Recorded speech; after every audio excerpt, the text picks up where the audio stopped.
Niwapongeze kwa kuweza kuhudhuria mafunzo haya. Ni jambo la msingi sana, na nimekuwa na bahati hiyo kwa mwanzo, lakini nadhani bado tutakuwa na grupu litaongezeka. Lakini ni kilio cha Watanzania wengi kwamba wanahitaji VAR kwa sababu wao kikaa kwenye TV zao huko ndo wamekuwa VAR. Saa nyingine na nyewe wanawachanganya chezesha mechi huko ukisikia komenti zao.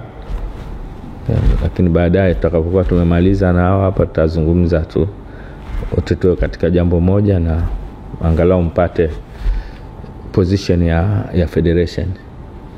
Mimi niwapongeze tu, lakini niwaambie kuna haja kubwa ya kuhakikisha kwamba tunakuwa serious kwenye vitu kama hivi, kwa sababu ni vitu ambavyo vitasaidia kuongeza thamani ya ligi yetu, lakini pia kuongeza na umakini, na baadaye pia vitatupunguzia yale matatizo ambayo ni ya kibinadamu ambayo kwa muda mfupi huwezi kuona, lakini pia itaondoa maneno mengi, lakini pia itatuingiza sisi kwenye orodha ya zile nchi ambazo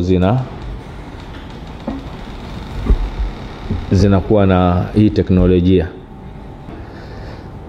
Mimi kwa hii hapa nichukue nafasi hii tu kusema kwamba mimi naiahirisha hii kozi yenu kwa sababu bado itakuwa inaendelea mpaka tumalize hizo session 5 zilizobaki, ndio tutakuja tutaifunga.